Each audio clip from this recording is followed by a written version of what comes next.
This chapter is not hype. This is basically another tragic chapter for Kuma. I mean, we are continuing Kuma's backstory, or like Bonnie's backstory, perhaps, because this is perfectly where it's supposed to be. I mean, it's kind of Bonnie's story right now, and there are many things happening in this chapter, which is heavily implied that many abuse stuff that happened in this chapter. And I don't really know how to talk about this. Reading this chapter has made my voice go dry actually, and it's kind of really sad.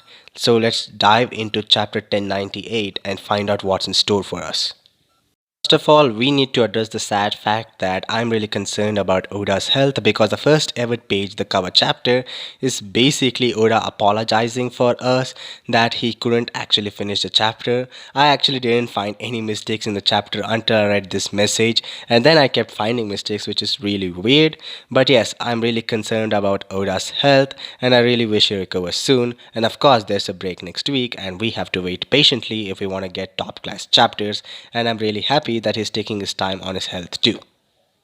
What exactly happened after Ginny was captured, and it might have been not what we thought, because we all thought that there's going to be a rescue mission, but guess what, there was no rescue mission. She was kidnapped by none other than the celestial dragons, because one of the celestial dragons wanted her as her wife. Entire troop was killed perhaps in battle, and he took her.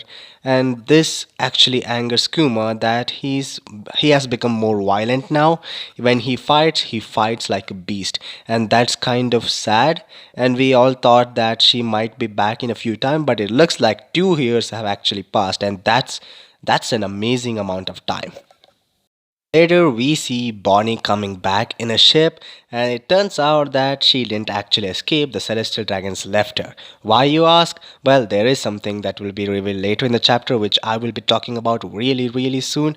But first, we need to talk about the fact that she has a baby now, implying that she had a kid with Celestial Dragon. That means Bonnie is actually half Celestial Dragons, and that's kind of messed up because we all know how kids are made, right? So, this is implying that something really happened to her between her and the celestial dragon who took her for a wife. So this is extremely dark, and I don't really know how to talk about this. I mean, I can't really talk about this in this channel because of monetization issues, but you definitely know what happened, right? Ginny returns to the church that she and Kuma used to live in, and tries to call the Revolutionary Army with a transparent sail, saying that they left her. And when they talk back, Kuma is really, really in pain. I mean, of course, he's trying to control his tears. We can see that with his expression. And Ginny says that she is freed now from the Celestial Dragons because she encountered some rare kind of disease in her bones, or I mean, on her body, which we will talk about later on in this chapter. And Eva and Dragon and Kuma are all talking to her, and they are all very sad. And she says that she wanted to see them all one last time, but she can't because she's gonna die any moment now, because she has that kind of sickness. One sure moment in this chapter that made me cry out loud, and which will definitely make anime watchers cry so much, is the scene where Ginny is talking. We are not shown Ginny at all in this chapter for some kind of disturbing reason, I guess. But yes, we don't know what Ginny looks like right now. But when she's talking, Kuma actually teleports himself because he knows where she will be, as we hear, Jeannie's final words, and that is she loves Kuma. And she always has, and she always will. And she definitely dies after that, which is really sad that Kuma even didn't get to hear what she said because he was too busy trying to teleport himself, and he just went away with, just a stroke of his fingers. The sickness of which Ginny died is kind of different because Kuma actually looks at her, at her dead body, and he finds out that it is basically that she gets blue kind of stones on her. And it's kind of weird because it only comes around when she is in sunlight, and it looks like she actually traveled on a boat in broad daylight by bringing that child to Kuma, and she died because of those burns by being in the sunlight. This is some kind of rare disease that even Kuma doesn't understand much. much. But he did see, and here also we are not shown Genie's actual face, but we are shown, the flashback faces from Genie's past, which makes this even more emotional. And as if I had enough trauma, as if I haven't had enough trauma from this chapter already, there's also a dialogue that Kuma remembers. That is Ginny first time asking Kuma to marry her, and she asking him if he would be happy when he marries her, and Kuma is crying because this time he didn't even do anything. It wasn't even his fault, but still, Ginny died because of the celestial dragons. He wanted to marry her, he loved her so much, but still couldn't do that, and that's messed up. And I have trauma right now. So Kuma vows to take care of the child named Bonnie. I mean, Bonnie was named by Ginny already, so he's going to take care of Bonnie. I don't know how he knows the name Bonnie, probably because I guess she must have mentioned it in the call or something, but he does call her Bonnie, even though we know that she hasn't really called her Bonnie at all in the time. But yes, Kuma will now look after Bonnie as his own child, even though it isn't his. And that's something I never thought was possible, and that is way different than what I had expected it to be.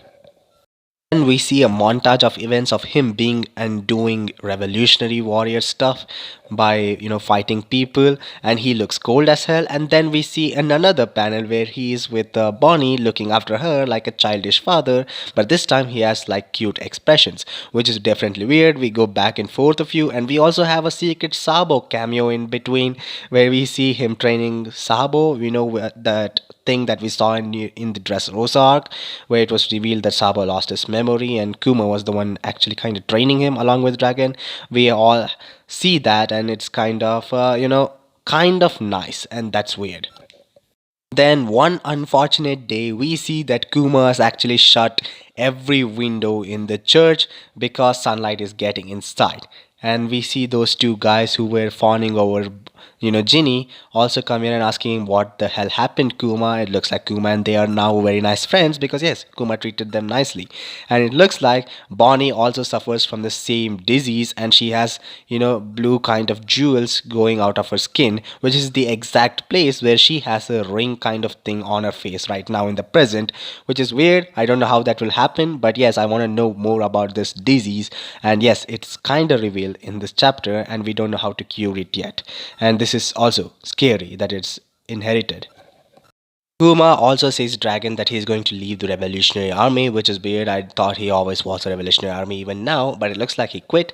I guess that is kind of imminent because he's a warlord and he happens to be a pirate also.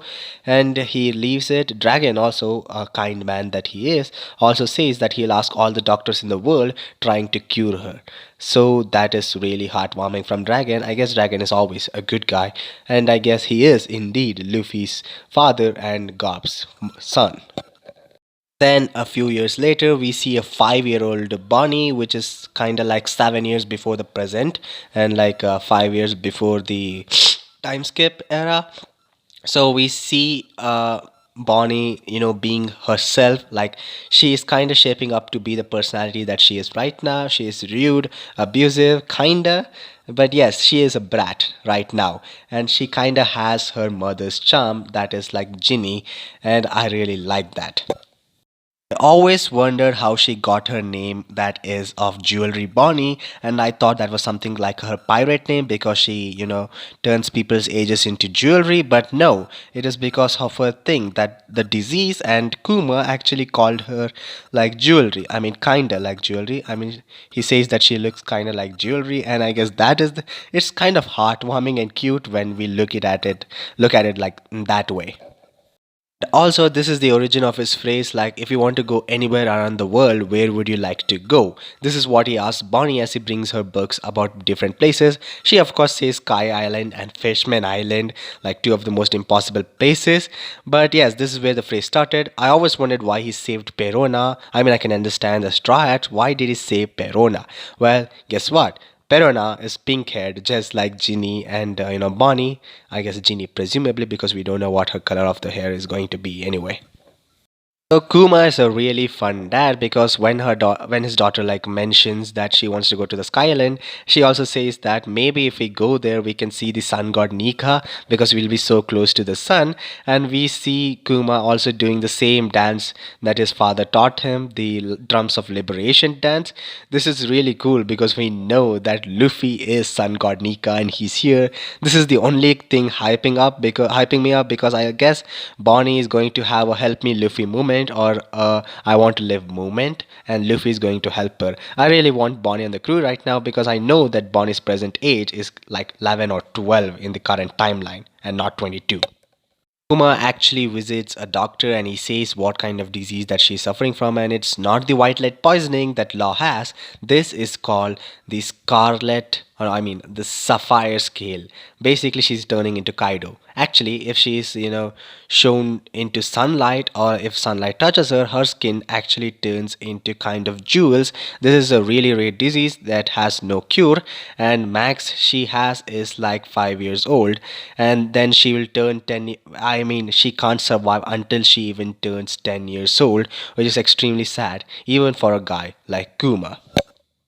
Another sad part of this chapter is that Bonnie actually listened to this doctor's conversation but didn't really hear that much of it. Or the only thing that she did hear is about the 10 years thing or 10 years old thing, and she comes to ask for it. And Kuma, kind of not being able to tell her the truth, actually tells that she will be cured when she's 10 years old, and she's really happy that it will all go away when she's 10 years old.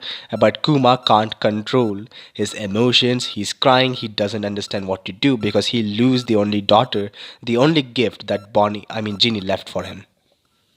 The final pages of the chapter shows that King Broccoli has written and is traumatizing the people, and those two actually come to Kuma asking him for his help because he wants them. They want him to fight off King Broccoli and his forces, I guess. King Broccoli just wants his throne back, and Kuma just turns back, and he has to help them. And I guess this is going to lead into the next big plot point that will happen in Kuma's tragic backstory. And as for one, I'm excited. I mean, not really excited because I'm happy, but excited because I need to know what happened.